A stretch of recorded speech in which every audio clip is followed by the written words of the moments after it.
Hello అండి, welcome back to our channel Swarna's makeovers. 6 నెలల పాటు నిల్వ ఉండే ఎండు రొయ్యల పచ్చడిను చేస్తున్నాను. కూరలేమీ లేకపోయినా కాస్త పప్పు రసమో చేసుకొని ఈ రొయ్యల పచ్చడిని పక్కన వేసుకొని పప్పులో నంచుకొని తింటూ ఉంటే అద్భుతంగా ఉంటుంది. ఈ ఎండు రొయ్యల పచ్చడిని ఎలా చేయాలో దాని ప్రాసెస్ ఏంటో చూసేద్దాం. ముందుగా స్టవ్ వెలిగించేసుకొని ఒక మందపాటి కళాయిని పెట్టుకొని 50 గ్రాముల వరకు ఎండు రొయ్యలను వేసుకోవాలి. ఈ వర్షాకాలంలో ఎండు రొయ్యలైనా ఎండు చేపలైనా కాస్త మెత్తగా ఉంటాయి. ఇలా కాస్త వేయించుకోవడం వల్ల అవి కాస్త గట్టిపడతాయి. ఈ ఎండు రొయ్యలు కాస్త వేగి గలగలలాడుతున్నప్పుడు ఒక గిన్నెలోకి తీసుకోవాలి. ఇలా వేయించుకున్న రొయ్యలలోకి వాటర్ని వేసుకొని శుభ్రంగా కడిగేసుకోవాలి.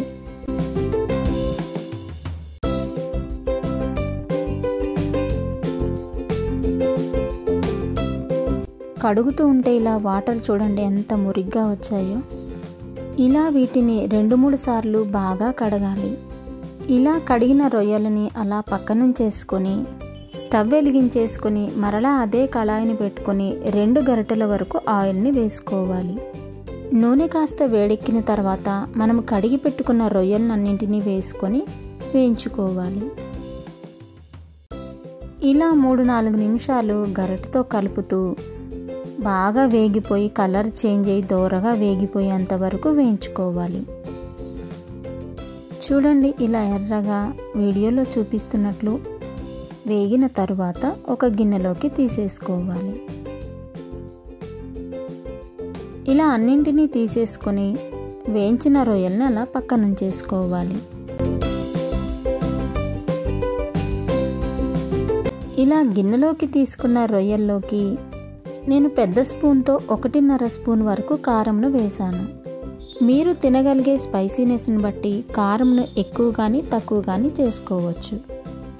అదే స్పూన్తో 1.25 వరకు సాల్ట్ను వేసుకున్నాను.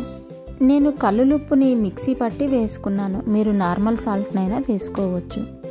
చిన్న స్పూన్తో వేయించిన జీలకర్ర పొడిని, 1/2 స్పూన్ వరకు మెంతుల పొడిని, 1 స్పూను ఆవాల పొడిని వేసుకొని వేసుకున్న కారం ఉప్పు పొడులన్నీ కూడా రొయ్యలకి బాగా పట్టే విధంగా కలుపుకోవాలి.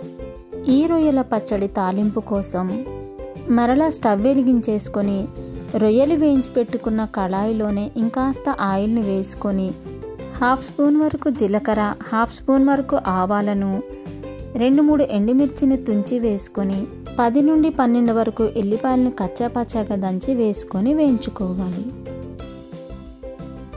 ఎల్లిపాయలు కాస్త ఎర్రగా వేగిన తర్వాత స్టవ్ ఆఫ్ చేసేసుకొని కాస్త చల్లారిన తర్వాత ఆ తాలింపుని ఎండు రొయ్యల్లోకి వేసుకొని కలుపుకోవాలి.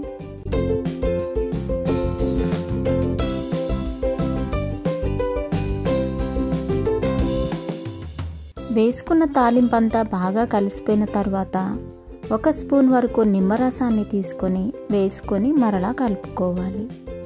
అంతేనండి, ఎంతో అద్భుతంగా ఉండే మన రొయ్యల పచ్చడి రెడీ అయిపోయింది.